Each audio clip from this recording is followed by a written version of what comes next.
ఒకసారి అందరూ కలిసి రెండు చేతులు పైకెత్తి స్తోత్రించగలరా? కొంచెం గట్టిగా చెప్పగలరా? మరొకసారి స్తోత్రించగలరా? ఒక 5 నిమిషాలు ఆ ఫ్యాన్ ఆఫ్ చేస్తే తర్వాత పెడుతుంది కానీ ఆ ఫ్యాన్ కొంచెం సౌండ్ వస్తుంది కదా. ఒక్క తర్వాత మళ్ళీ పెడుతుంది కానీ ఓకే పర్వాలేదు కానీ వాళ్ళకి ఆఫ్ చేయకుంటారా? ఒక కూడా అంటే చూడండి. ఓకే, అందరూ ఒకసారి దేవునికి స్తోత్రం చెప్తాం అందరూ. హల్లెలూయా. ఈ యొక్క ఫ్యాన్ కంప్లీట్ ఇవన్నీ కూడా చూపించి చేద్దామంటే వర్క్ రావట్లా. నేను చాలా మన వారం అంతా కూడా ఫోన్ చేశాను, వేరే వేరే యొక్క వాళ్ళకి పనులు లేకపోతే వాళ్ళ వర్క్లు ఉండడం వలన రాలేని పరిస్థితుల్లో ఉంది. చాలా ఎక్కువ సార్లు ఫోన్ చేయడం జరిగింది, మైకులు ఫ్యాన్లు అన్నీ చూపించడానికి. సరే, ఏదేమైనా ఈరోజు మనకి దేవుడు ఇచ్చే వాక్యాన్ని బట్టి మనం దేవుని మహిమపరుద్దాం. ఓకేనండి, దేవునికి స్తోత్రం. అలాగే ఓకేనండి, దేవునికి స్తోత్రం. ప్రియమైన దేవుని బిడ్డలారా, ఈరోజు నేను మీ దగ్గరికి తీసుకొస్తున్న వాక్యం ఏమిటి అంటే, యెరూషలేములోని సంఘము యొక్క లక్షణాలు. యెరూషలేములోని సంఘం, యెరూషలేములో ఉన్న సంఘము యొక్క లక్షణాలు. దేవునికి స్తోత్రం. ఒకసారి మీరు గమనించండి, ఒక్క నిమిషం.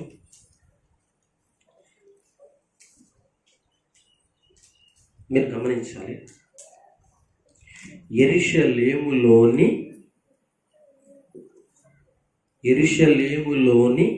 సంఘము యొక్క లక్షణాలు. ఈ మాట ఎన్నిసార్లు ఎందుకు చెప్పానో మీరు ఒక్కసారి ఆలోచించాలి. యెరూషలేము యొక్క సంఘం లక్షణాలు అనలేదు నేను, యెరూషలేములోని సంఘము యొక్క లక్షణాలు. మీరు గుర్తించాలి, మాట చాలా ఉంది. అంటే నేను 2 మాటలు మాట్లాడాను. ఒకటి యెరూషలేములోని సంఘము యొక్క లక్షణాలు, యెరూషలేము యొక్క సంఘము లక్షణాలు కాదు నేను మాట్లాడేది. చూసారా, చాలా జాగ్రత్త. అంటే యెరూషలేము యొక్క అంటే వేరు, యెరూషలేములో ఒక సంఘం ఉంది, దాని లక్షణాలు. అదేంటండి, కొంతమంది యెరూషలేము సంఘం అని, ఎబ్రోను సంఘం అని, మీకు అర్థమవుతుందా? బేతేలు సంఘం అని. ఒకసారి చూడండి, ఎందుకంటే ఉపోద్ఘాతం చెప్తున్నాను మీరు, ఎందుకంటే మీరు చాలా జాగ్రత్తగా ఉంటుంది. ఈ రోజున సంఘం అంటేనే ఎవరికి అర్థం కావట్లా. సంఘం ఏ సంఘం మీదనంటే ఏమంటున్నారు? పౌలు గారి సంఘం. ఎవరి సంఘం? నిజంగా ఒక్కొక్కసారి నాకు భయం వేస్తుందండి ఆ మాట మాట్లాడుతుంటే. ఎవరి సంఘం? మార్టిన్ గారి సంఘం. ఎవరి సంఘం? షాలేం రాజు గారి సంఘం. ఎవరి సంఘం? సూర్యకాంతం గారి సంఘం. ఎవరి సంఘం? దేవుడి గారి సంఘం.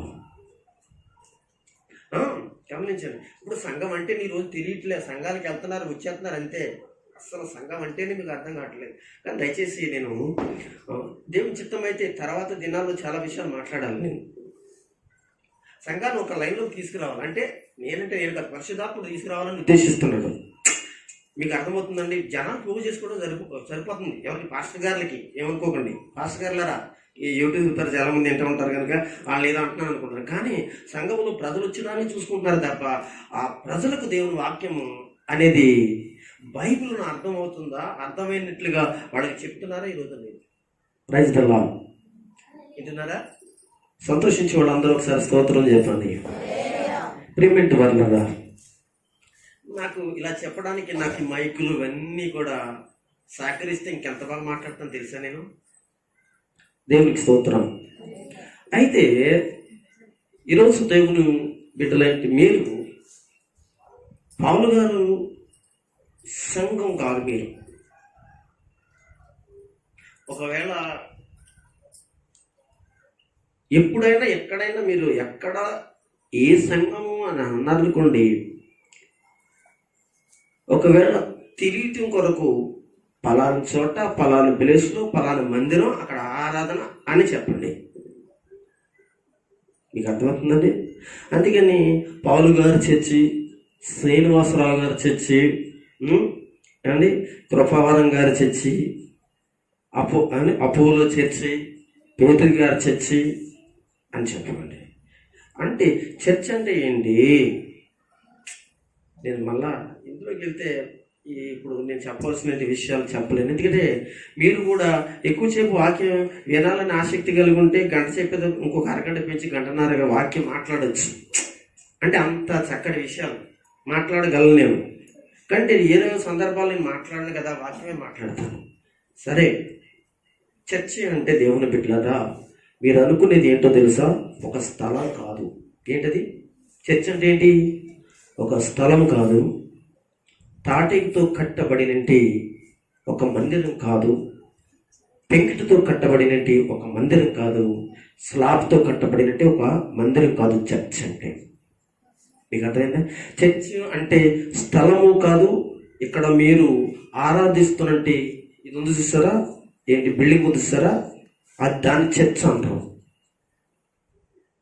దేని చర్చ్ అంటారు తెలుసా మీకు? తెలీదా? చర్చ్ అంటే దేవునికి చాలా పర్యాయాలు చెప్పాను, మీరు అర్థం చేసుకోవాలి. అంటే మాటలు, అన్ని మాటలతో పాటు ఇది కూడా ఏదో అన్నట్టు చూడు, కొత్త నీరు వచ్చి పాత నీరు కొట్టేసినట్టు. కొత్త నీరు వచ్చినప్పుడు ఏమవుతుంది?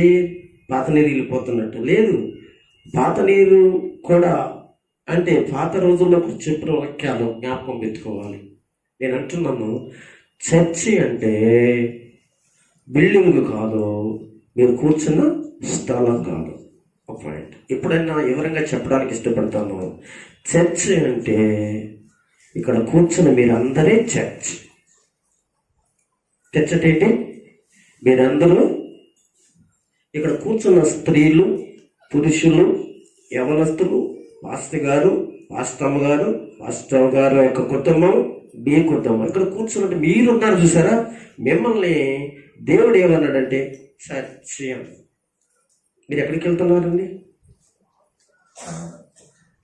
అని అడిగితే చర్చ్కి వెళ్తున్నారు. అంటే అనేకులతో మీరు కూడి దేవుని ఆరాధించడానికి ఎక్కడికి వెళ్తున్నారు? చర్చ్. కొంచెం మీకు అర్థమైనట్లుగా చెప్పిన, కొంచెం అర్థం, రేపన్న రోజు మరి ఇంకా అర్థమైనట్లుగా ఇంకా చెప్తాను. దేవునికి స్తోత్రం. సరే, దేవుని స్తోత్రం చెప్పండి. హల్లెలూయా. అర్థమైందండి? చర్చి అంటే మీరే, మగవాళ్ళు కావచ్చు, ఆడవాళ్ళు కావచ్చు, స్త్రీలు కావచ్చు, పురుషులు కావచ్చు, వీరందరినీ కలిపి ఉదుక్కున్న కూడుకోవడమే చెప్పండి చర్చ్. చర్చికి వెళ్తున్నానండి, మేమందరం కూడుకోవడానికి వెళ్తున్నామంటే, మేమందరం కూడా ఆరాధించడానికి, కూడుకోవడానికి, అంటే మీరందరూ ఒక చోట కూడుకోవడం, మిమ్మల్ని అందరినీ బట్టి దేవుడు అన్న మాట ఏంటో తెలుసు అంటే చర్చ్. అర్థమైందా మీకు? హల్లెలూయా చెప్పండి. హల్లెలూయా. చర్చికి వెళ్తున్నామనంటే ఇక్కడ కట్టబడిన మందిరాన్ని చర్చ్ కాదు, అక్కడ ఉన్న స్థలము చర్చ్ కాదు, మీరు మర్చిపోకండి. ఓకేనండి? అయితే అదే నేపథ్యంలో మీకు అన్నాను, ఈ సంఘం ఎవరిది? పేతురు గారిది కాదు. అర్థమవుతుందా? ఇతర మనుషులది కాదు. ఎవరిది ఈ సంఘం అంటే యేసుక్రీస్తు ప్రభుల వారిది సంఘం. దేవునికి స్తోత్రం. ఒకసారి దేవునికి స్తోత్రం చెప్పండి. సంఘం ఎవరిదండి? సంఘం ఎవరిది?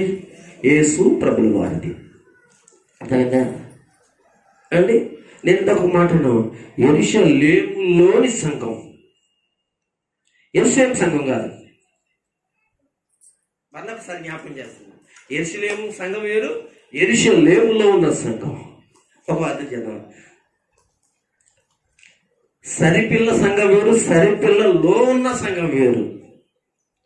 సరిపిల్లలో ఒక సంఘం ఉంది, అది క్రీస్తు ప్రభుల వారి సంఘం. అది సరిపిల్ల సంఘం అంటే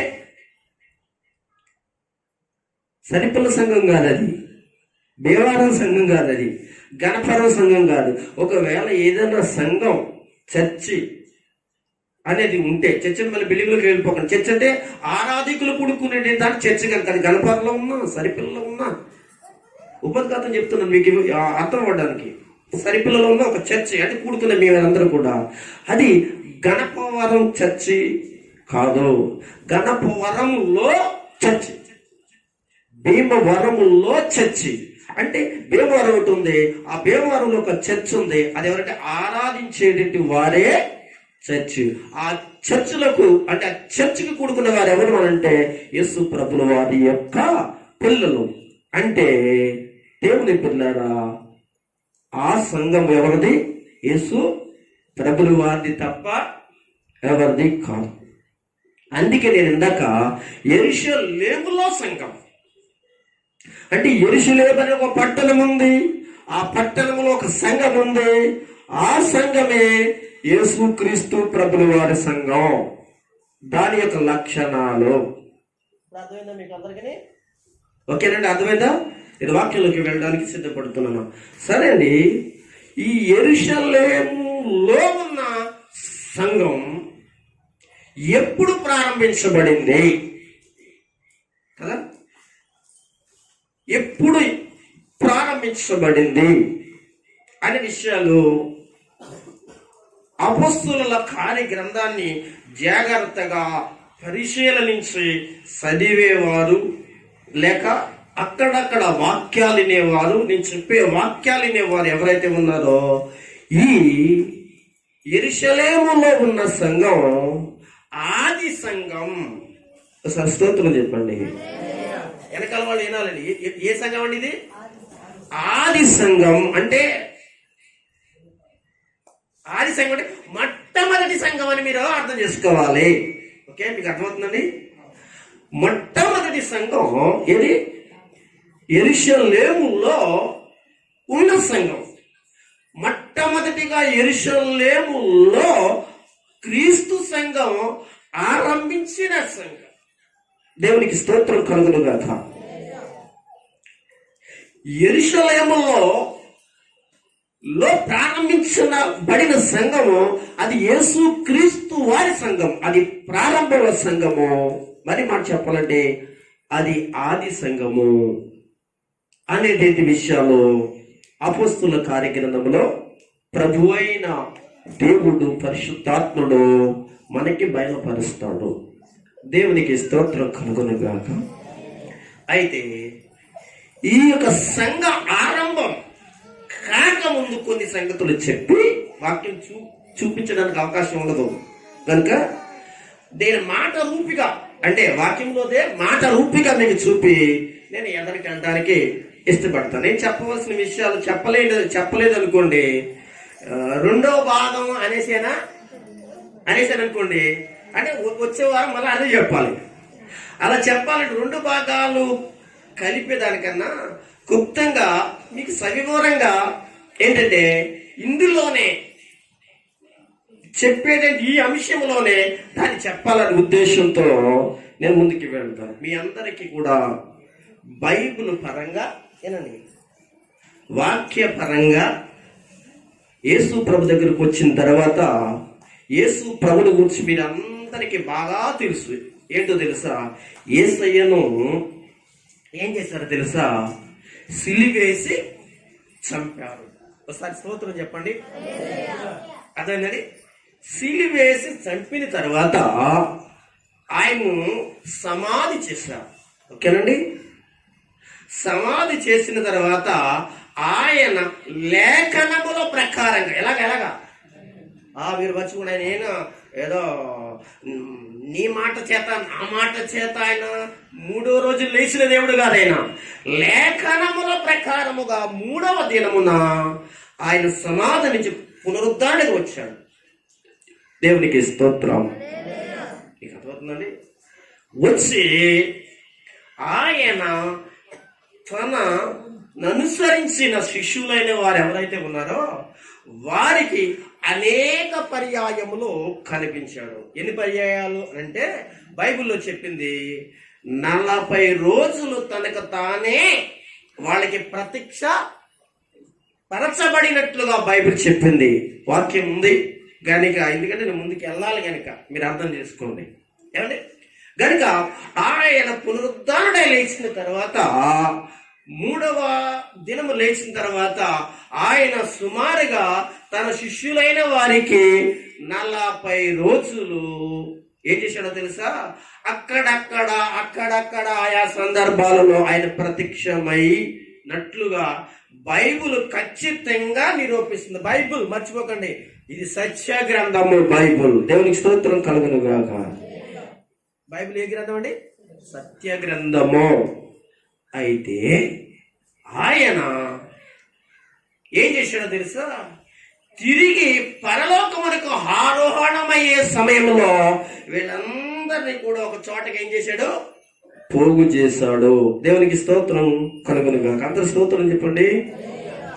ఒకసారి చెప్తారా గట్టిగా? మీకు అర్థమైన విషయం ఏంటంటే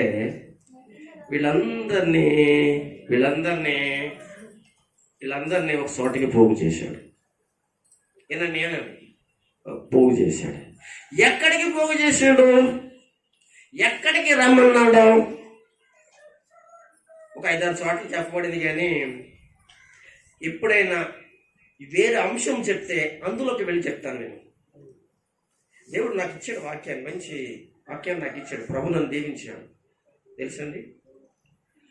కనుక ఒక చోట రమ్మని నిర్ణయించాడు, ఆయన నిర్ణయించాడు. సర్లే ఒక మాట చూపిస్తాను మీకు, ఎందుకంటే చూపించాలని ఉంది. చూద్దామా? మార్కు రాసిన సువార్త తీయండి. ఉపోద్ఘాతంలో ఏం చూపించకూడదు అనుకున్నాను నేను. ఓకే, తీయండి. మార్కు రాసిన సువార్త 16వ అధ్యాయము.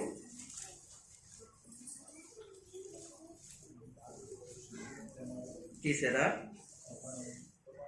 16వ అధ్యాయం తీసిన తర్వాత ఓకే ఉండండి. 16 చూద్దాం. మార్కు సువార్త లేక మత్తయి సువార్త చూద్దాం. ఒకసారి ఆగండి. అక్కడ ఒక్క నిమిషం ఆగండి,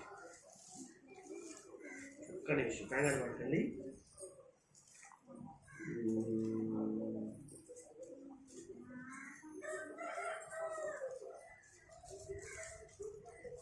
ఒక్క నిమిషం కరెక్ట్గా మీరు చూపించాలి. ఓకే, మార్కు సువార్త కదా, క్షమించండి, మత్తయిలోకి రండి. 28వ అధ్యాయము 16వ వచనం చదవండి. ఆ 11 మంది శిష్యులు చూడండి, చూడండి, 11 మంది శిష్యులు యేసు తనకి నిర్ణయించిన రైతులాడు. ఒకసారి దేవునికి స్తోత్రం చెప్పండి అందరూ. మీరు గమనించాలి, ప్రతి మాట వాక్యం నిర్ణయించను అంటే యేసు ప్రభులు వారు ఎక్కడికి వెళ్ళాలనుకున్నాడు అంటే సమాధిలోంచి వచ్చిన తర్వాత, సమాధిలోంచి బయటకు వచ్చిన తర్వాత ఆయన 40 దినాలు ఆయనకి ప్రత్యక్ష వాళ్ళందరికీ కనబడిన తర్వాత అనేక పర్యాయాలు బోధన కూడా చేశాడు. ఎవరితో?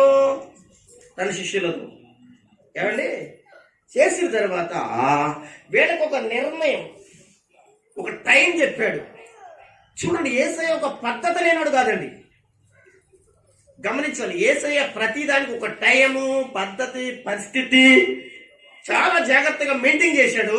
తన శిష్యులైన వారిని రానున్న దినాలలో అనగా భూమి మీద పెరగబోతున్న సంఘాన్ని కూడా ఒక పద్ధతి ప్రకారంగానే దేవుడు నిర్ణయించాలనుకుని తాను అనేక పర్యాయాల పద్ధతి ప్రకారంగానే మనకి బైబిల్ ఇచ్చాడు, బోధించాడు. దేవునికి స్తోత్రం. ఆ 11 మంది శిష్యులైన వారిని ఏం చేశాడో తెలిసింటే, ఇక్కడ తమకు నిర్ణయించిన గలియలలోని కొండకు, ఒకసారి అందరూ దేవుని స్తోత్రం, ఒకసారి అందరూ దేవుని స్తోత్రం. నేను అనుకుంటున్నాను మీరు చాలా సార్లు యేసు ప్రభుల వారు ఆరోహణం అయ్యాడు కదా. ఏంటంటే చూడండి, మీకు బైబిల్ మీకు నేర్చుకోవడానికి రేపు పొద్దున్న చెప్పాలి మీరు. అర్థమవుతుందండి? అర్థమవుతుందా? కనుక ఈయన ఆరోహణము అయ్యను అనే మాట, ఆయన పరలోకానికి వెళ్ళాడు అనే మాట అనేక పర్యాలు పాస్టర్ గారు చెప్తే విన్నారు కదా, నేను చెప్తాం కూడా విన్నారు కదా, విన్నారు. ఓకే, అయితే ఆ సందర్భం ఎక్కడ జరిగింది అంటే మీరు ఏమనుకున్నారో తెలుసండి, యెరూషలేములో ఒలీవల కొండ అనుకుంటున్నారు కదా. చెప్పండి, మీరు ఇంతవరకు అంటే అంటే మీరు అనుకుంటున్నారు కదా ఒలీవల కొండ అనుకుంటున్నారు కదా, అంతే కదా. యెరూషలేములోనే ఆయన ఏం చేయబడ్డాడు అంటే అలా అనుకుంటారు. ఎందుకు అనుకుంటారో చెప్పమంటారంటే పరిస్థితులు అలా ఎటువంటి అంటే అలాగ మనకు కనబడుతున్నాయి. మీకు అర్థమవుతుందా? యేసుని ఎక్కడ సిలువేశారు? యెరూషలేములోనే. ఎక్కడ సమాధి చేశారు? యెరూషలేములోనే. ఎక్కడ ఇచ్చాడు కదా. మరి ఎన్ని కనబడినప్పుడు, ఎన్ని చేసినప్పుడు ఆయన తన శిష్యులైన వారికి కనబడిన తర్వాత అంటే ఒక మాట మీరు గమనించాలి. ఎప్పుడైనా వాక్యము పక్కనే వాక్యం ఉందనుకోండి, వెంటనే జరిగిందని మీరు అనుకోకండి. కొద్ది సమయము, కొన్ని రోజులు, కొన్ని వ్యవధ జరిగిన తర్వాతే అక్కడ జరిగింది. వెంటనే పక్కన వాక్యం వచ్చేసింది అనుకోండి, అప్పుడు యేసు లగ్గానే ఒలివల కొండకి వెళ్ళిపోయాడు అన్నట్టుగా ఉండకూడదు.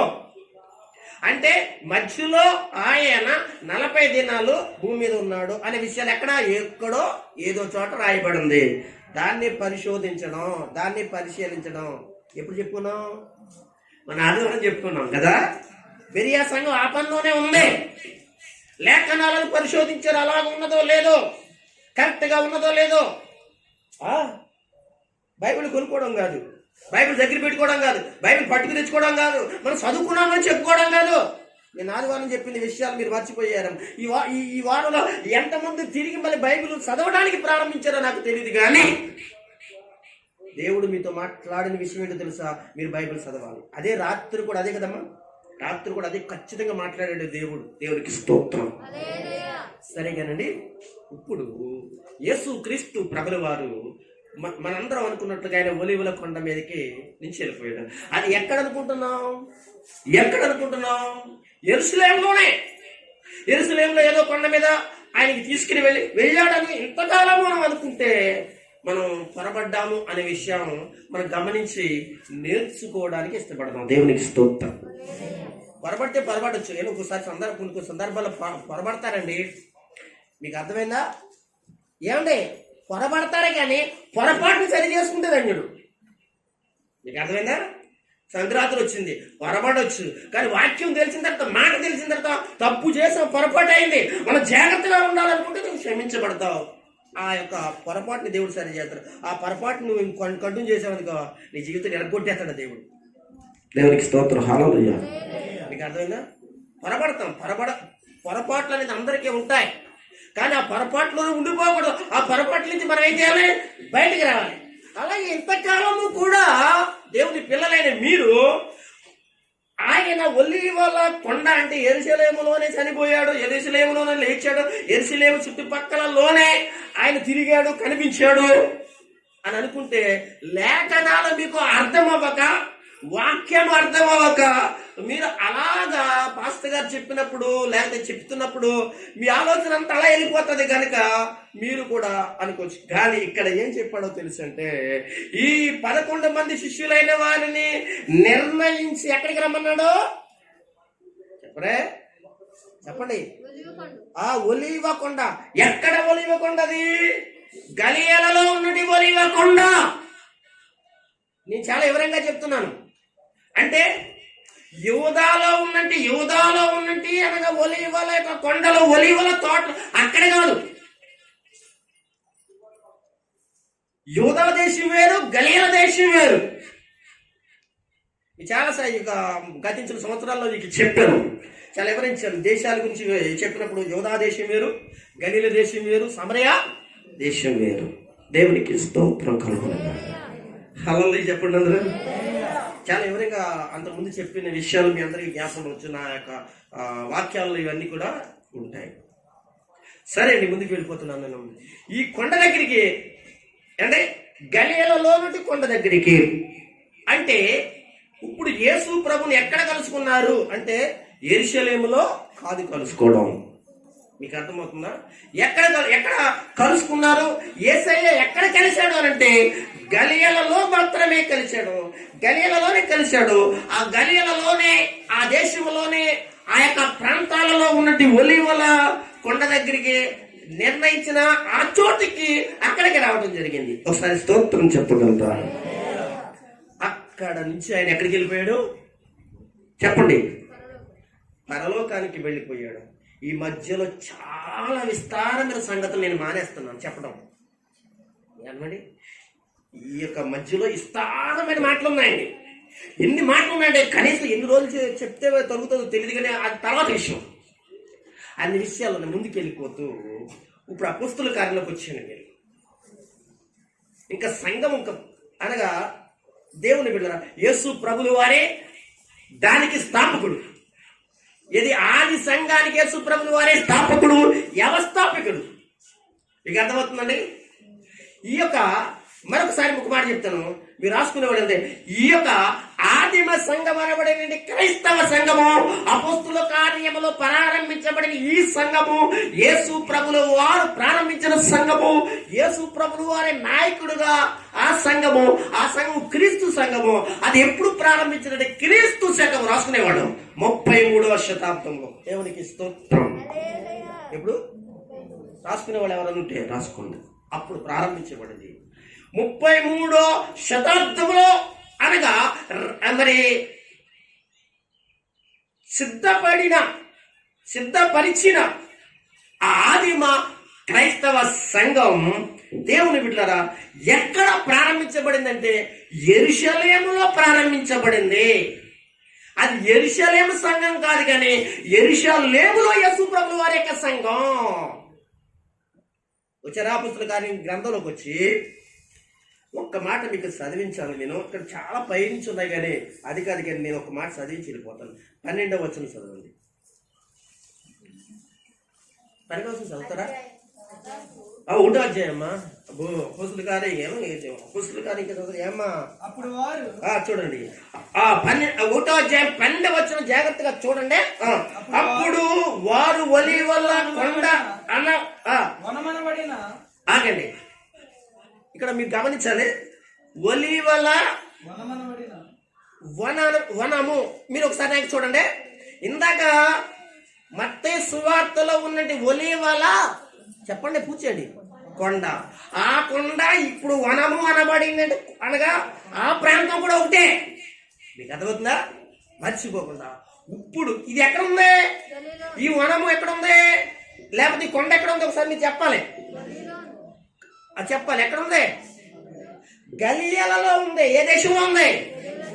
ఇప్పుడు చదవండి. ఇప్పుడు ఒకసారి చదవండి. అంటే కొండ నుండి అంటే గలియలలో నుండి మీరు అర్థం చేసుకోవాలి. మీకు అంతా మీకు అర్థమవుతుందా? మీరు జాగ్రత్త వాక్యం మీరు అర్థం చేసుకోవాలి. అంటే అక్కడ వనము నుంచి కానీ కొండ నుంచి అనే మాట కనపడుతుందంటే వాళ్ళు ఎక్కడి నుంచి వెనక్కి వస్తున్నారు? ఆ గలియల దేశంలో నుండి వాళ్ళు వెనక్కి ఎక్కడికి వస్తున్నారు? ఒకసారి ఎక్కడికి వెళ్ళమన్నాడు యేసయ్య? దేవునికి స్తోత్రం. ఇంకొక మాట చెప్పి నేను ఎవరికి వెళ్తానే. ఒకసారి రండి లోక సువార్త లాస్ట్ అధ్యాయంలోకి ఒకసారి వచ్చేది. 24వ అధ్యాయంలోకి వచ్చారా? 52వ వచనం చదువుతారా? ఎక్కడ నమస్కారం? గలియలలో ఆయన కొండ మించి ఒలీవల కొండ మించి ఒలీవ వనమనబడే చోటు నుంచి ఆయన హారోణమై పైకి వెళ్ళిపోతున్నాడు. ఆకాశంలోకి వెళ్ళిపోతుందంటే ఈయన శిష్యులైన వారు అక్కడ ఎవరైతే ఉన్నారో వాళ్ళందరూ నమస్కారము చేసి మహా ఆనందముతో తిరిగి వెళ్ళి. ఓకే, అందరూ స్తోత్రం చెప్పండి. ప్రభుత్వ గారిలోకి వచ్చింది. మీకు క్లియర్ అయిందా? క్లియర్ అవ్వాలి. ఎందుకంటే రేపు పొద్దున్న మీరు ఏం చేయాలి? చాలా మందిని ప్రభుత్వం తీసుకురావాలి. ఎక్కడికి తీసుకురావాలి? మందిరంలోకి తీసుకురావాలి. దేవుని యొక్క సన్నిధికి తీసుకురావాలి. కనుక మీరు నేర్చుకోవాలి. వచ్చేద్దాం, తొందరగా వచ్చేద్దాం. అపోస్తుల కార్యం 1వ అధ్యాయంలోకి వచ్చేయండి. ఓకేనా? అప్పుడు వారు ఒలీవల కొండ అనబడిందంటే ఆ కొండ నుంచి ఎక్కడికి వచ్చారు? యెరూషలేముకి వచ్చారు. యెరూషలేముకి వచ్చారంటే పక్కనే ఉందనుకున్నారు ఏంటంటే? కాదు, అది చెప్పాను మీకు. పక్కనే వాక్యం ఉన్నప్పుడు కూడా పక్కనే ఉందని వెంటనే జరిగిపోయిందని అనుకోకండి. వాళ్ళు ప్రయాణం చేశారు, వచ్చారు. ఎక్కడికి వచ్చారంటే యోధా దేశానికి వచ్చారు. దేవునికి స్తోత్రం. ఎక్కడికి వచ్చారు? యోధా దేశానికి వచ్చారు. ఏ దేశం నుంచి? గలీల దేశం నుంచి యోధా దేశానికి వచ్చారు. వచ్చి యేసు ప్రభు ఏం చెప్పాడు తెలుసా? మీరు ఎక్కడికి వెళ్ళొద్దు, మీరు ఎక్కడికి వెళ్ళొద్దు, ఇక్కడి నుంచి వెళ్ళిపోతున్నా మీరు వెళ్ళిపోతారేమో, ఇంటికి వెళ్ళిపోతారేమో. సరే ఇలా చూడండి, ఇంకా ఎక్కడికి వెళ్ళొద్దు అనే మాట చెప్పాడు. ఎక్కడికి వెళ్ళొద్దు అనమాట. ఎక్కడికి వెళ్ళొద్దు అనమాట. అపొస్తలుల కార్యం 1:4 చదవండి. ఎక్కడికి వెళ్ళొద్దు అనమాట చెప్పాడు. వారిని కలుసుకొని ఇలాగ ఆజ్ఞాపించను, మీరు యెరూషలేము నుండి వెళ్ళక. సరిపోతుంది సోదరా. ఎందుకు చెప్తున్నానంటే వెళ్ళక అనే మాట ఎందుకు చెప్పాడు? నాకు చూడండి, మీరు నాకు చూడండి సార్, మీకు అర్థమవుతుంది. ఎల్లక అని ఇంటికన్నా అన్నాడు.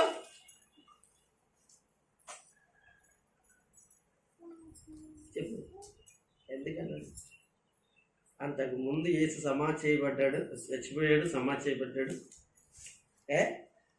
3 దినాలు అక్కడ ఉన్నాడు. తర్వాత ఆయన లేచాడు. ఈ మధ్యలో ఏం జరిగిందో తెలుసా?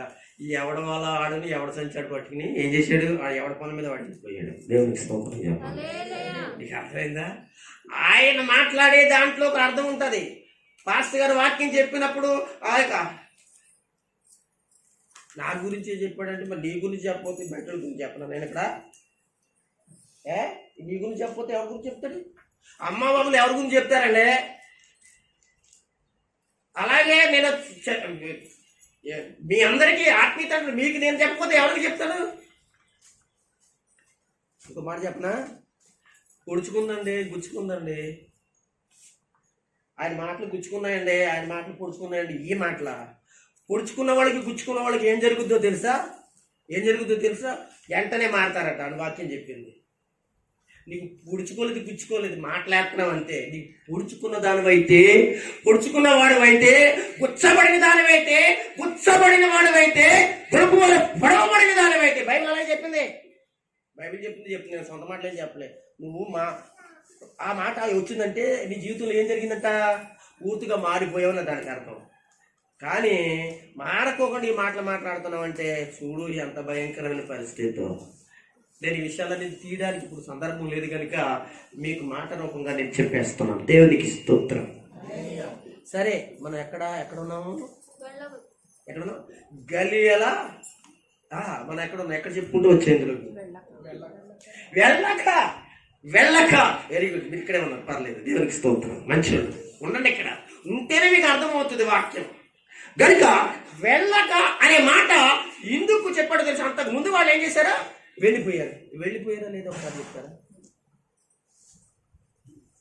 వెనకాల వాళ్ళు వాక్యం చదివినాడు. అమ్మాయి వెళ్ళిపోయారా లేదు చెప్తారా? వెళ్ళిపోయారు అనడానికి మీరు ఏం సాక్ష్యం ఇవ్వగలరు, ఏం మాట్లాడగలరు, ఏం చెప్పగలరు అని అంటే వాక్యంలోకి వెళ్ళక్కర్లేదు. కానీ వాళ్ళు తిబెరియా సముద్రంలో వల వేయుచుండగా యేసు అక్కడికి వెళ్ళాను. మీకు అర్థమైందంటే దేవుని స్తోత్రం చెప్పరా? తిబెరియా సముద్రములో వల వేయుచుండగా అక్కడే కదా అన్నాడు. ఎవరో పేతురు గారు పదే ఏమన్నాడు? నన్ను వెంబడిస్తావా, నన్ను ప్రేమిస్తావా అని పదే మాటలన్నీ కూడా ఎక్కడ మాట్లాడాడు? అక్కడే మాట్లాడాడు ఆ విషయాలు. అంటే వీళ్ళు ఎవరికి వాళ్ళే ఏం చేశారు? అప్పుడు దాకా మంచి వస్త్రాలు వేసుకున్నాడు, గోసుగుడ్డ పెట్టుకున్నాడండి. ఆ వస్త్రహీనతను బట్టే ప్రభు అని తెలుసుకుని వెంటనే సముద్రంలోకి దూకేశాడట. ఎవరో వస్త్రహీనుడు, బట్ట లేకుండా ఉన్నాడు కానీ పేతురు కాదు. అంటే అప్పుడు చక్కగా ఎలాగన్నాడో తెలుసా? మంచి బట్టలు వేసుకుని యేసు ప్రభుల వారితో సువార్త చేస్తూ చాలా అందంగా ఒక పద్ధతి ప్రకారంగా చూసి సిక్కేసింది ఆయనకి. వెంటనే ఏం చేశాడు? యేసు ప్రభు అని గుర్తించి వాళ్ళందరితో చెప్పేసి సముద్రంలోకి దూకాడట. ఎక్కడికి వెళ్ళారు? అంటే అందుకే వెళ్ళక మీకు మొట్టమొదట్లో చెప్పాను కదా, మిమ్మల్ని ఎలాంటి వారిగా చేస్తాను? చేపలు పట్టే వారిగా ఉన్న మిమ్మల్ని ఏం చేస్తానని అన్నాడు? వెరీ గుడ్, దేవునికి స్తోత్రం. హల్లెలూయా. ఇక్కడే ఉండండి, మీకు వాక్యం అర్థం అవుతుంది. దేవునికి స్తోత్రం. కనుక మిమ్మల్ని మనుషులు పట్టే జాలలుగా చేస్తానన్నాడు. ఆ చేస్తానని వాగ్దానం ఇచ్చిన దేవుడు అనగా ఏం చేస్తున్నాడు? కొనసాగించడానికి ఆయన ఏం చేస్తున్నాడంటే ఆయన ప్రయత్నం ఏం చేస్తున్నాడు. ఇప్పుడు ఎక్కడున్నారండి వీళ్ళు? చేపలు పట్టడానికి వాళ్ళు దేవునికి స్తోత్రం. ఇప్పుడు ఇలా చెప్పుకుని చాలా ఆధారాలు ఉన్నాయి. దెబెరియా సముద్రం దగ్గర ఎవరున్నారు? ఇప్పుడు దెబెరియా ఎక్కడ ఉంది పాస్టర్ గారు? మీకు ప్రతిదానికి ఆధారాలు ఉన్నాయి. దెబెరియా ఎక్కడ ఉందండి? గలియలలో ఉంది. దేవునికి స్తోత్రం. అర్థమైందా మీకు? ఇప్పుడు ఎక్కడికి వెళ్ళాం మనం? వాళ్ళు ఎక్కడ నిర్ణయించారో అక్కడికే వెళ్ళిన తర్వాత అక్కడ గలియలో ఉన్న కొండ, ఎక్కడ గలియలో కొండ అనే విషయం కూడా మనకు అర్థం అవ్వాలంటే వీళ్ళు ఎక్కడున్నారంటే మొత్తం అంతా కలిపి ఎక్కడికి వెళ్ళిపోయారంటే గలియలలో దెబెరియా సముద్రంలో చేపలు పట్టుకుంటున్నారు వీళ్ళు. మీకు అర్థమవుతుందా? ఒక కొనుక్కొస్తున్నాను నేను అంటే అంటే అక్కడక్కడ చెప్పుకుంటూ వెళ్తున్నాను. అయితే అక్కడ యేసు ప్రభులు వారు కలిశారు. యేసు ప్రభులు వారు మాట్లాడారు. నిర్ణయించిన స్థలానికి రమ్మన్నారు. అక్కడికి వచ్చారు. వచ్చిన తర్వాత తిరిగి మిమ్మల్ని వాళ్ళని ఎక్కడికి వెళ్ళమన్నాడు? యెరూషలేమునికి వెళ్ళండి. వెళ్ళి ఎందుకు యెరూషలేముకి వెళ్ళమన్నాడో తెలుసా? యెరూషలేముకి ఎందుకు వెళ్ళమన్నాడో తెలుసా? సోదరా 4-5 వచ్చినారు చెప్పండి. అపొస్తలుల కార్యములు కొంచెం కొన్ని విషయాలు. ఆయన వారిని కలుసుకొని ఎలాగ ఆజ్ఞాపించను, మీరు యెరూషలేము నుండి వెళ్ళక నా వలన నిన్న తండ్రి యొక్క వాగ్దానం కొరకు కనిపెట్టుడి. యోహాను నీళ్లతో, అంటే ఇక్కడ నా తండ్రి మీకు అనుగ్రహించబోతున్నట్టు వాగ్దానం ఏంటో తెలుసంటే బాప్తిసం. ఏ బాప్తిసం? యోహాను బాప్తిసం కాదు కానీ పరిశుద్ధాత్మ బాప్తిసము. ఈ యొక్క బాప్తిసము మీరు యెరూషలేములోనే మీకు అనుగ్రహించబడతాది. ఒకసారి అందరూ దేవుని స్తోత్రం చెప్తారా? అనుగ్రహించబడతాది కనుక మీరు యెరూషలేముకే వెళ్ళండి తప్ప మీ ఇళ్ళకి వెళ్ళకండి. లేకపోతే మీరు అనగా వలలు పట్టుకుని వెళ్ళకండి. మీరు ఇంతకు ముందు చేశారు కనుక అని గట్టి ఆజ్ఞేస్తున్నాడు. ఆజ్ఞ. దేవుని స్తోత్రం. హల్లెలూయా. మీరు మర్చిపోకూడదు. ఆజ్ఞ. దేవుని బిడ్డల ఆజ్ఞ అనేది తప్పనిసరిగా మనం అందరూ కూడా చేయవలసినటువంటి వారిగా ఉన్నాం. అది శిష్యులైనా, ఈనాడు దేవుని బిడ్డల, ఆనాడు ఆదిమ సంఘమైనా, ఈనాడు ఇదిగో కడవరి దినాల్లో నుండి క్రైస్తవ సహోదరి సంఘాలైనా, సహోదరులైనా ఖచ్చితంగా ఆజ్ఞను చెయ్యాలి, మేరకూడదు. దేవునికి స్తోత్రం. ఏం జరిగిందో తెలుసా? ఆయన చెప్పినట్లుగానే వీళ్ళు ఎక్కడికి వెళ్ళారు? యెరూషలేముకి వెళ్ళారు. వెళ్ళమన్నారని వెళ్ళారు. ఒకసారి లోక సువార్త కూడా లాస్ట్ అధ్యాయం ఒకసారి చదువుదాం. లాస్ట్ అధ్యాయము 49 వచ్చిన చదవగలరా? ఒక దుఃఖంలోని మాటలన్నీ కూడా ఇదిగో నా తండ్రి వాగ్దానం. అక్కడ కూడా అదే కదా. ఒకసారి దేవుని స్తోత్రం చెప్పండి. నా తండ్రి వాగ్దానం చేసినది మీ మీదకి పంపుచున్నాను. హల్లెలూయా. ఇక్కడ ఏమన్నాడు? అపొస్తలుల కార్యముల అధ్యాయంలో ఏమన్నాడు తెలుసా? 5వ వచనంలో యోహాను నీలో బాప్తిసం ఇచ్చిన కానీ కొద్ది దినములలో మీ మీద పరిశుద్ధాత్మ బాప్తిసమును మీ మీదకి పంపబోతున్నాను అని లోక చెప్పాడు. ఇక్కడ అపొస్తలుల కార్యం అదే విషయము మాట్లాడుతున్నాడు. దేవునికి స్తోత్రం. మాట్లాడగాలి. ఇక్కడ అదే మాట రాయబడింది, ఇక్కడ అదే మాట రాయబడింది. ఎందుకని వెనకాల చెప్పాలి. వెంకటేశ్వరరావు గారు ఏమండి ఇంటికి రాయబడింది అమ్మా. ఎరా ఇంటికి రాయబడింది.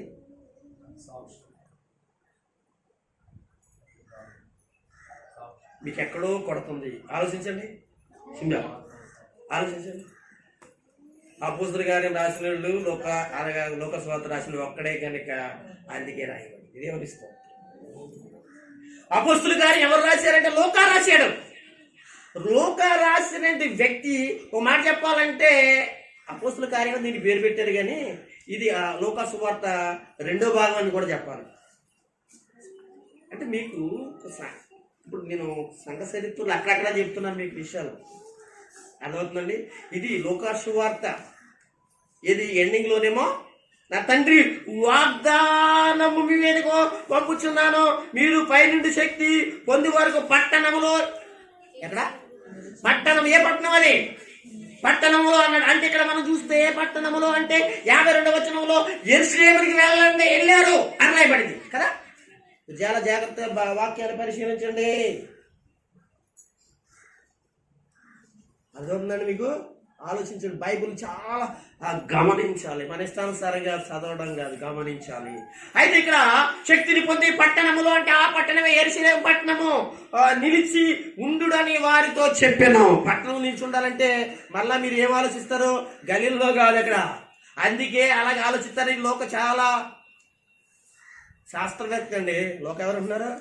శాస్త్రవేత్త, తక్కువడేం కాదండి. డాక్టర్, ఇంకా చాలా ఉన్నాయండి ఆయన దగ్గర. క్వాలిఫికేషన్ చాలా ఎక్కువ ఉందండి. అందుకే ఎవరు రాయలేని సంగతులన్నీ కూడా ఎవరు రాశారు? లోక రాశాడు, పరిశోధించాడు. పరిశోధకుడు అండి ఆయన. యేసు ప్రభుని గురించి ఈ దగ్గర దొరుకుద్దనంటే అని ఇన్ని మైళ్ళ దూరమైన వెళ్ళిపోయి ఎన్ని రోజులైనా కానీ రాత్రి పలుకు వచ్చి అక్కడ తెలుసుకుని మరా వివరంగా రాసి తెచ్చుకున్నట్టు వాడండి, తెచ్చి రాసిన వాడండి, అటువంటి వాడండి. అందుకే ఇక్కడ ఈ పట్టణములు నిలిచి ఉండేది అంటే మళ్ళీ అపార్థం చేసుకుంటారని చెప్పేసి ఇక్కడ 52వ వచనములో వారు ఆయనకు ఆ నమస్కారం చేసిన తర్వాత మహానందంతో యెరూషలేమునకు తిరిగి వెళ్ళారు. ఎక్కడ నిలిచారు? మీకు వివరంగా చెప్తున్న వాక్యాన్ని మీరు రాసుకునే వాళ్ళు, చేసుకునే వాళ్ళు, బయట పెట్టుకునే వాళ్ళు పెట్టుకోండి.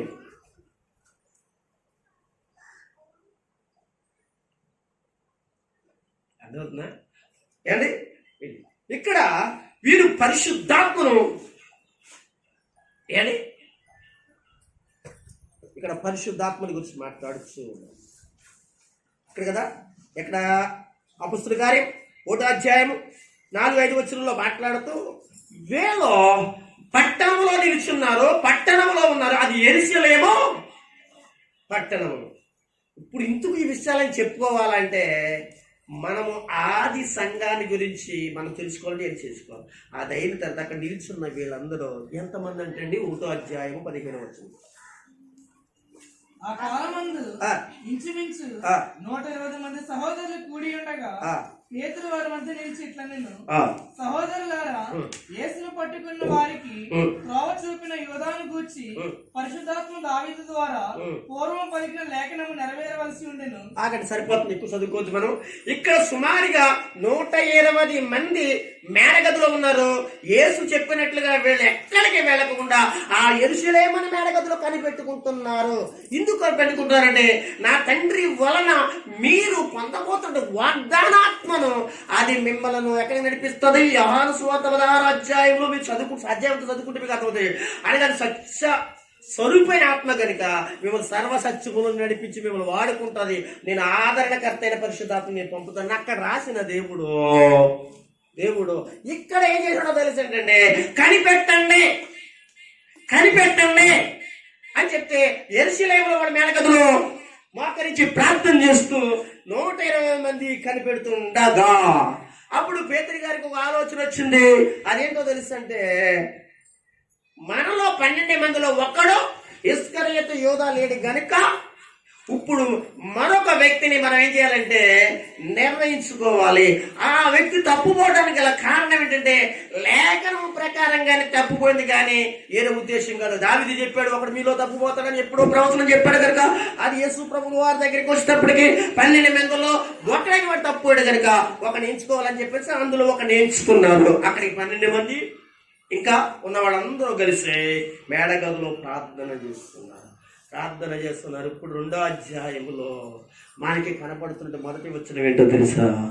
ఏ వాగ్దానం అయితే తర్వాత చదువుకోండి 2వ అధ్యాయంలో ఏ వాగ్దానం అయితే యేసు ప్రభువు వారు చెప్పాడో, ఏ వాగ్దానం చేత ఆదిమ సంఘము కట్టబడిపోతుందో లేదా క్రీస్తు సంఘము కట్టబడిపోతుందో, క్రీస్తు రాజ్యము అనగా ప్రకటన చేయడానికి పరిశుద్ధాత్మ దేవుడు అనేవాడు తన శిష్యులైన వారి మీద లేక కట్టబడుతున్న ఆ సంఘం మీద దేవుడు ఆత్మాభిషేకం కోసమే కనిపెట్టమన్నాడు.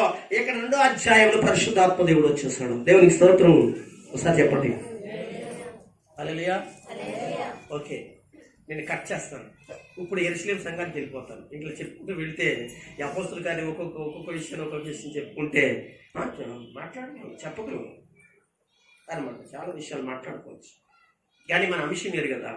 ఇప్పుడు ఆత్మ నింపుదల కలిగిన తర్వాత, ఆత్మచేత నింపబడిన తర్వాత అక్కడ యెరూషలేము మేడగదిలో ఆ యొక్క అందరూ కూడా భాషలు మాట్లాడుతుంటే అనేక దేశాలు వచ్చిన వాళ్ళందరూ కూడా అది వింటే దాని గురించి వాళ్ళు ఆలోచించుకుంటుంటే పేతురు పరిశుద్ధాత్మ చేత ఇదేంటి మీరు కొత్తగా అనుకుంటారు, కాదు అని కొన్ని ప్రవచనాలు చూపించాడు, కొన్ని లేఖనాలు చూపించాడు. ఇది పరిశుద్ధాత్మ చేసేటువంటి కార్యము అది ఏ వేల ద్వారా జరిగేది, ఇలాంటి విషయాలన్నీ మాట్లాడుకుంటూ వస్తూ అని అన్నట్టు చెప్పగానే అక్కడ ఉన్న వాళ్ళందరిలో కూడా చాలా మందికి ఏం జరిగిందో తెలుసా? 36 చదువు కాదు 37 చదువు. వారు ఈ మాట విని ఏంటంట?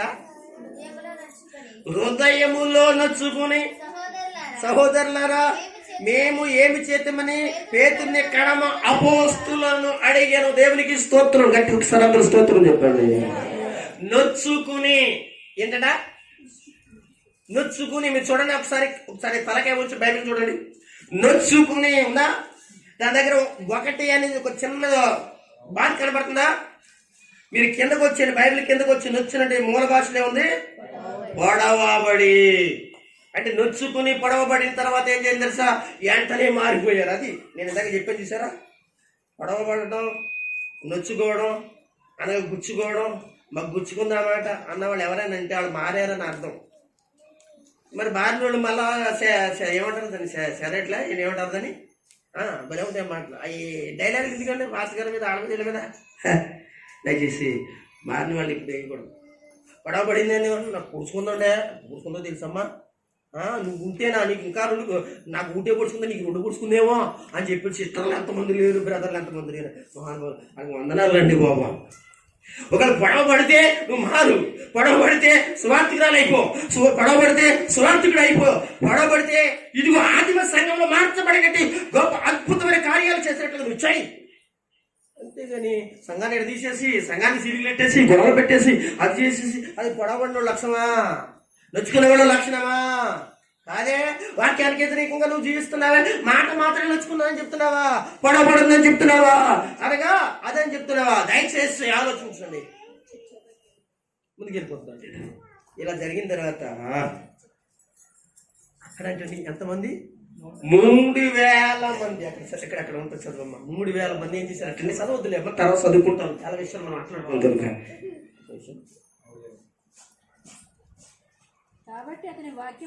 వద్దాము చెప్పేస్తాను.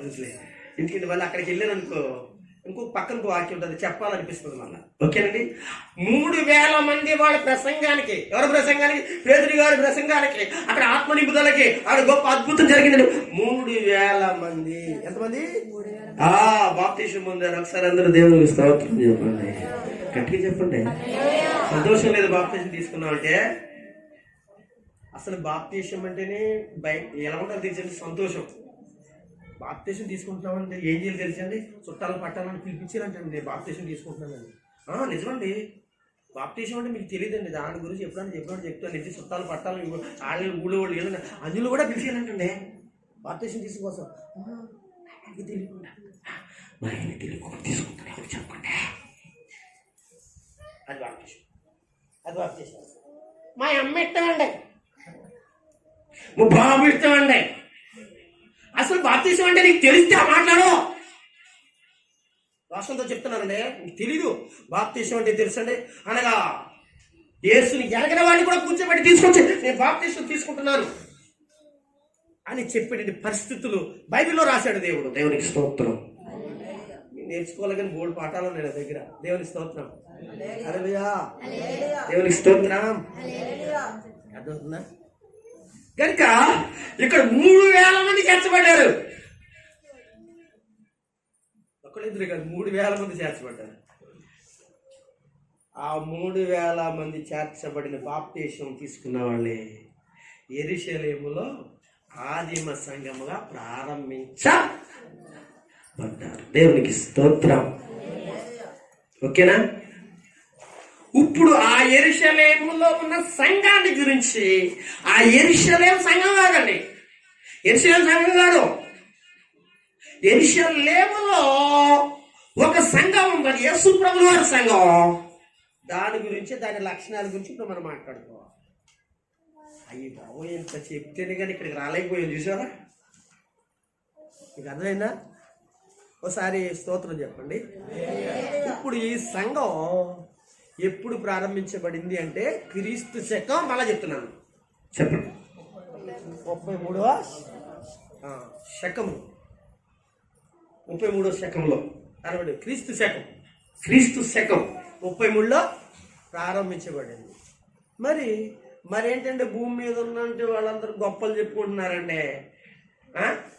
యేసు ప్రభు సంఘం లేకపోతే యేసు ప్రభు పరిచర్య మాదని చెప్పుకుంటున్నారు ఏంటంటే. పెంతుకొస్తోళ్ళు బాధ అంటున్నారండి. ఎందుకంటే నా మీద పెట్టుకోండి పెంతుకొస్తోళ్ళు కనుక కదా. ముందు నేను సరి చేసుకోకుండా నేను మిమ్మల్ని సరి చేయడం న్యాయం అంటారా చెప్పండి. అసలు స్తోత్రం చెప్పండి, గారు చెప్పండి. పెంతుకోస్తులు మాద అంటున్నారండి. సరే కదా చూస్తే అది కుదరదు.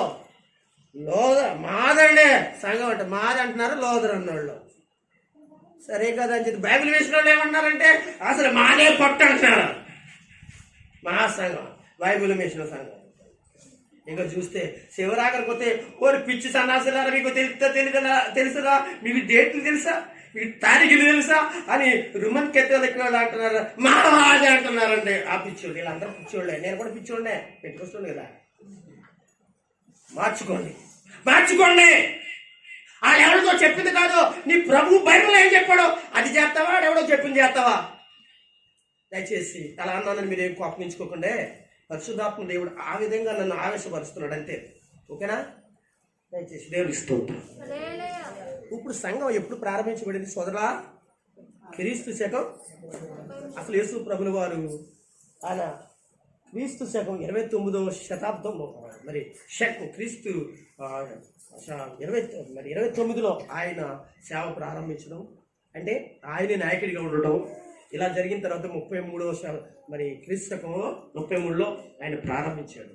అయితే దాని తర్వాత పుట్టుకొచ్చిందండి ఒక సంఘం. దేవుని స్తోత్రం. హల్లెలూయా. సార్ తలకాయల పైకెట్టండి.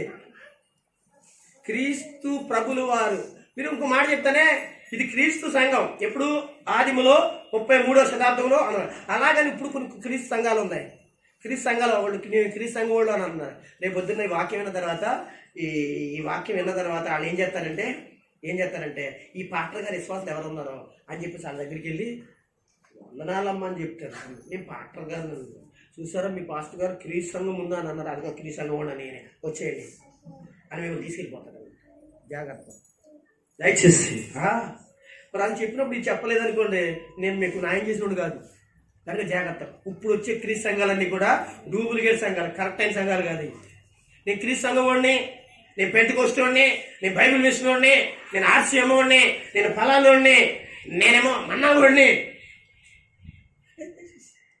ఎవరు విమర్శించడం కాదు, అసలు మనం సత్యం తెలుసుకోవడానికి చెప్పాను. అంటే మనం ఒకవేళ పేరు పెట్టుకుంటే పేరు పెట్టుకోవచ్చు, తప్పలేదు. నేనే ఇప్పుడు ఒకవేళ ఉదాహరణ ఒక విషయం చెప్తాను.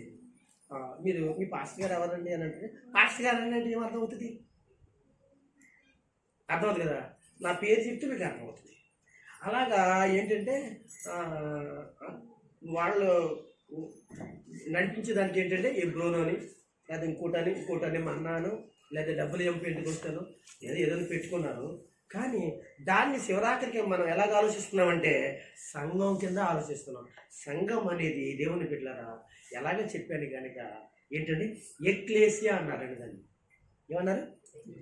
ఎక్లేసియా అని ఎందుకని చెప్తున్నాను తెలుసా? పాత నిబంధన కొత్త నిబంధన 2 పుస్తకాలు మనకు ఉన్నాయి కదా. ఎన్ని పుస్తకాలు ఉన్నాయి చెప్పరా? 2 పుస్తకాలు ఉన్నాయి బైబిల్లో. ఒకటి పాత నిబంధన బుక్, రెండోది పాత నిబంధన బుక్ ఎబ్రీ భాషలో నుంచి తెలుగులో తర్జుమా చేయబడింది. ఈ కొత్త నిబంధన ఏమైందంటే గ్రీక్ భాషలోంచి తర్జుమా చేయబడింది. మీకు అర్థమవుతుంది? ఈ గ్రీక్ భాషలో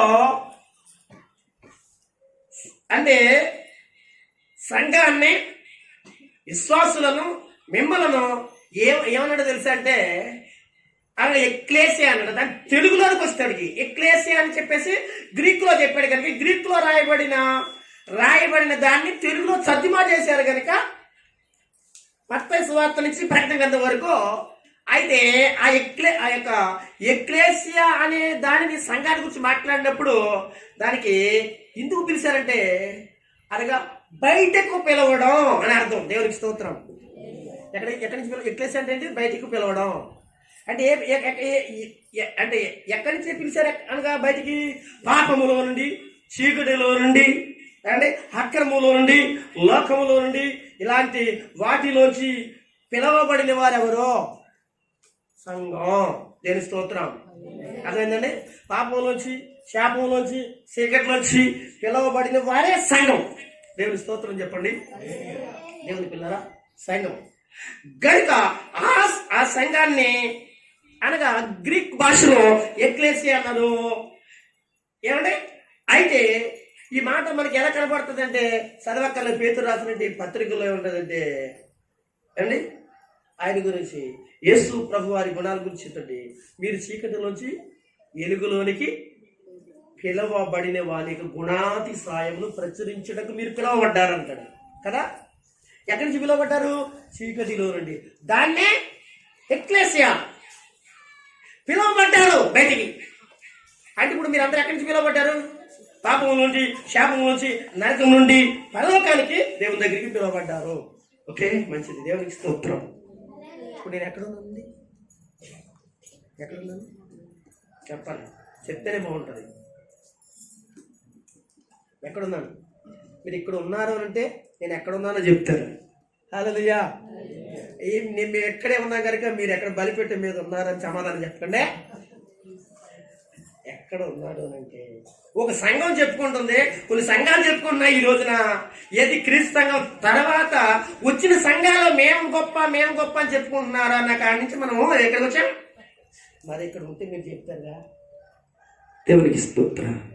మీరు ఆలోచించండి. మిమ్మల్ని చూసుకుంటూ, మీరు ఏం చేస్తున్నారో చూసుకుంటూ, మీరు వింటున్నారో చూసుకుంటూ, నేను ఎలా చెప్తున్నానో చూసుకుంటూ, నేను ఎక్కడ మర్చిపోయినా చూసుకుంటూ వస్తున్నానంటే నాది ఏమన్నా రావణాసురుడికి 10 తలకాయలు ఉన్నాయంటారా? నాకు 10 మెదడులు ఉన్నాయంటారా? ఆలోచించండి. మీకున్న మెదడే నాకు ఉంది. మీరెందుకు ఇక్కడ ఉండట్లే? ఆలోచించండి. దాని గురించి కూడా ఒక వాక్యం ఉంది కనుక ఎప్పుడైనా సందర్భం వచ్చినప్పుడు చెప్తాను. ఎందుకంటే ఇప్పుడు ఎన్ని అందరికి వెళ్తే ఇప్పుడు రాలేకపోతున్నాను నేను. దేవుని స్తోత్రం. హల్లెలూయా. అంతే కదండి. మీరు అలాగా వెళ్ళలేకపోతున్నారు, చేస్తున్నారంటే ఏదో కారణం ఉంటుంది కదా. ఆ కారణం ఏంటో చెప్పాలంటే నేను ఎక్కడికి వెళ్ళాలి? నాకున్న అలవాటు ఏంటి తెలిసి మొదలు ఎడితే ఆ కారణం చెప్పుకోకుండా నేను బయటికి రాలేను. నాకున్న అలవాటు అది. దేవుని స్తోత్రం. అక్కడ స్వస్థత జరుగుద్ది, ఇక్కడ మోహరించండి. అక్కడ స్వస్థత జరుగుద్ది, అక్కడ అబ్బాయి పెట్టుకుంది. ఆ టైపు కాదండి నేను మాట్లాడేది. సంఘాన్ని పరలోకాన్ని నడిపించాలి అంతే. స్వస్థత జరిగినా జరగకపోయినా, మీకు మీరు అభివృద్ధిలోకి వచ్చిన అభివృద్ధిలోకి రాకపోయినా, మీకు పరలోకం అనేది నేనేం చేయాలి? చెప్పాలి, నడిపించాలి. ఆటోమేటిక్గా దేవుడు మీకు ఇచ్చేవి చేసేవి అన్నీ జరిగేస్తూ ఉంటాయి. ఇంకో తెలుసా, మన వాక్యానుసారంగా మనం బ్రతికితే అన్నీ జరుగుతూ ఉంటుంటాయి. దేవునికి స్తోత్రం. అలా వాక్యం చెప్తే బాగుంటుంది కానీ వాక్యాన్ని మానేసేసి అనగా మీరు దొరికితే పొరులు దండాలు ఎడితే ఇలా చేస్తే మీకు స్వస్థ వచ్చేది ఇది చెప్పుకుంటూ పోతే మీరు ఎప్పుడు పరలోకానికి మిమ్మల్ని సిద్ధపరచగలరు. అందుకే నేను ఆ విషయాలు ఎప్పుడు కూడా ఎక్కువగా మాట్లాడను. అంటే స్వస్థత ఇవన్నీ విషయాల్లో నేను డిపెండ్ అయి ఉంటాను. కానీ ఎప్పుడు చెప్పాలో, ఎలా చెప్పాలో, ఎందుకు చెప్పాలో విషయాలను నేను సమయోచితంగా మాట్లాడుతూ చెప్తాను. దేవునికి స్తోత్రం. ఒకసారి చెప్పగలరా? హల్లెలూయా. టైము ఎంత అయిందో తెలుసా? 2:30 అయింది. నేను యెరూషలేములో ఉన్న సంఘాన్ని గురించి చెప్పలేకపోయాను. యెరూషలేము సంఘం గురించి చాలా ఉన్నాయి. ఇప్పుడు 2:30 అయింది. ఏమండి? ఈలుగా ఉంటే వచ్చేవారని చెప్పుకున్నామా? చెప్పండి. ఇది రావదు. దేవుని చిత్తం అదే. అర్థమైందండి. మీకు ఇది అన్నీ చెప్పి దీంట్లోకి వెళ్తే యెరూషలేము సంఘం యొక్క బాధ్యత, పరిస్థితులు, అవసరత, దాని యొక్క బాధలు, కష్టాలు, దాని సహకారాలు బోడలు ఉన్నాయి చెప్పవలసినవి. మీకు అర్థమవుతుంది. అందుకే నేను ఒక 10 నిమిషాల్లో నేను తొందరగా ముగించాలనుకుంటున్నాను. దేవుని చిత్తం అయితే రేపు ఆదివారం అందరూ సిద్ధపడండి. ఎందుకు తెలుసా? ఆగిపోయిన ఎపిసోడ్ ఏంటంట? కంగారు కదా. ఇప్పుడు తెల్లారుతున్నట్లుగా వారం వరకు, వారం కాదు 2 వారాలు పోయిన తర్వాత చెప్పినా పర్లేదు. కానీ టీవీలో వచ్చాడు మాత్రం ఒక్క రోజు ఎదరికి వెళ్ళిందా, ఇంటికి వచ్చిందా ఈ ఆదివారం అనగా సోమవారం దాకా రాదు ఇది అన్నట్టుగా మీరు వాక్యం కొరకు ఫీల్ అవ్వండి. అది దాని గురించి చెప్పట్లేదు, దీని కొరకు. అయ్యో నాకు కొంచెం ఓపుకుంటే ఇంకో గంట ఇంటే పాస్టర్ గారు చెప్పండి భలే గుండులే కానీ ఎందుకంటే చెప్తురు కానీ అన్నారు కనుక మిమ్మల్ని నేను ఇబ్బంది పడి చెప్తురు కానీ అన్న తర్వాత చెప్పాను అనుకోండి, ఆ వాక్యం ఇక్కడ ఫలించదు నాకు. దేవునికి స్తోత్రం. ఓకేనండి.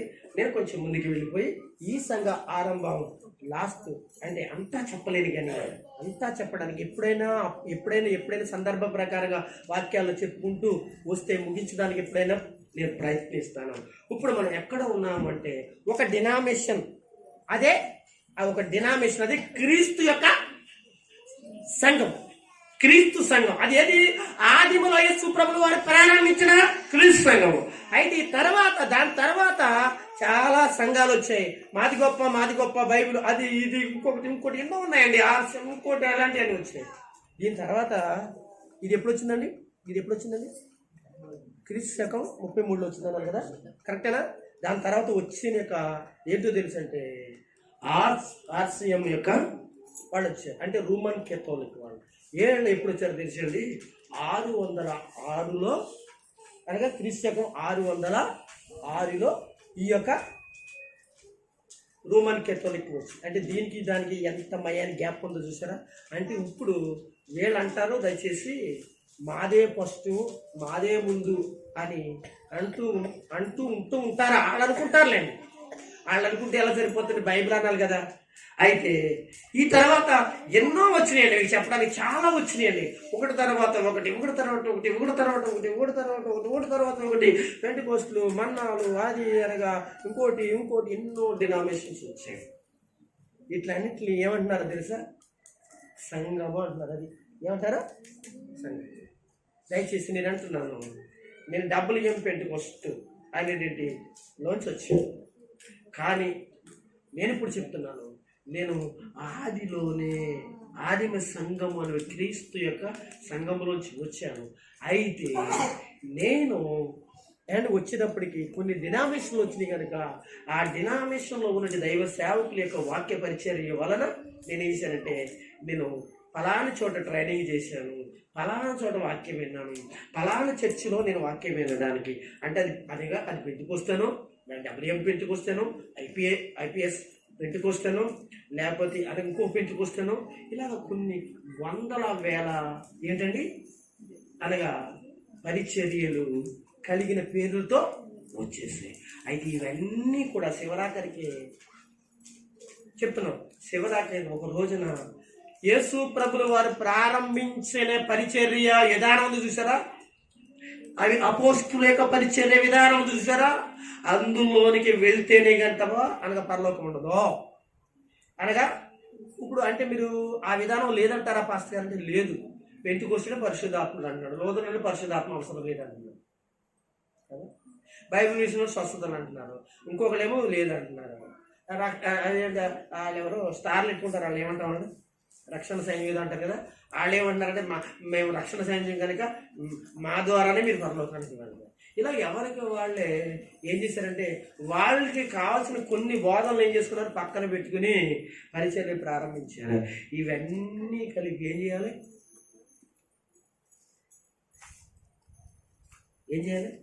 ఇందులోకి ఏమడాలంటే ప్రారంభంలో ఆదిలో ఏ పరిచర్య అయితే ప్రారంభించి నడిచి అనగా పరిశుద్ధాత్మ చేత నింపబడిందో, అంటే ఇంకొక మాట, ప్రారంభములో పరిశుద్ధాత్మ కుమ్మరించింది కదా, దాన్ని ఏమన్నాడు బైబిల్లో? తొలకరి వర్షం. అంటే తొలకరి వర్షం అన్నాడు బైబిల్లో. అంటే తర్వాత ఇంకో వర్షం ఉందంటారా? ఇది అంటే ఒరిజినల్ అని అన్నాడంటే అటు పక్క కొట్టోడు కనుక డూప్లికేట్ ఉందనే కదా. ఓకేనా? తొలకరి వర్షం అంటే ఏంటి? దానికి అర్థం ఏంటి? కొంతకాలం తర్వాత కడవరి వర్షం ఉందనే కదా. అది అంచె దినాల్లో జరుగుద్ది. మీకు ఎంతో విస్తారమైన ఆదిమ యొక్క సంఘ చరిత్ర చెప్పాలి. నేను నేర్చుకున్నానండి ఆదిమ సంఘ చరిత్ర. మేము కొన్ని బైబిల్ కాలేజీలో ఎంతో చెప్పాలి, కానీ అంతా చెప్పలే అండి. ఎన్నో రోజులు మాకు టీచ్ చేసింది అనగా 3 నెలలు, అనగా ఒక్క సబ్జెక్టు 3 నెలలు చెప్తే మీకు 3 గంటలు కూడా పట్టలేదు కదా. 3 గంటలు కూడా పట్టలేదు అంటే ఎంత కాలం పడుతుందంటే దాన్ని చెప్పుకుంటే వెళితే దాన్ని ఎక్కడెక్కడ కట్ చేసుకొచ్చాను అంటే ఏమండి ఎక్కడెక్కడికి కట్ చేసుకొచ్చారంటే చేసుకుంటూ వచ్చారు. అయితే ఇప్పుడు ఆదిమ సంఘం ఈ కడవరి అంచె దినాలలో కడవరి వర్షం కుమరించబడుతుంది. మళ్ళీ అపోస్తుల యొక్క గొప్ప శక్తి కలిగిన పరిచర్య భూమి మీద రాబోతుంది. అద్భుతమైన పరిచర్య జరగబోతుంది. దేవుని పిల్లారా, అప్పుడు ఏ సాధిమ సంఘం ఎలాగైతే బ్రతికిందో అలాగా బ్రతకబోయే కాలం కడవరి వర్షము కుమ్మరించబడుతుంది. ఆత్మ నింపుదల. అప్పుడు సంఘాలు దైవ సేవకులు ఏం చేస్తారు తెలుసా? ఆత్మ చేత ఈ పరిచర్య చేయడం. అప్పుడు అన్నీ కలిసి ఎక్కడికి రావాలి? అన్నీ ఇప్పుడు చెప్పాను, కొన్ని వందల డెనవేషన్లు అన్ని కలిసి ఫస్ట్ ఏదైతే ఆదిమ సంఘ పరిచర్యలో ప్రభు యేసుక్రీస్తు అనబడిన వారు ఉన్నారో దానికే వ్యవస్థాపకుడు ఆయనే, ఫౌండరు ఆయనే, అన్ని దేవునికి స్తోత్రం అని ఈ డినామినేషన్లు అన్నీ కూడా అప్పుడు బ్రతుకుతారు, అప్పుడు ఇముడుతారు, అప్పుడు వస్తారు. ఒక మాటలో చెప్పాలంటే దేవుని బిడ్డలారా, మోషే చేతుల్లో ఉన్న కర్ర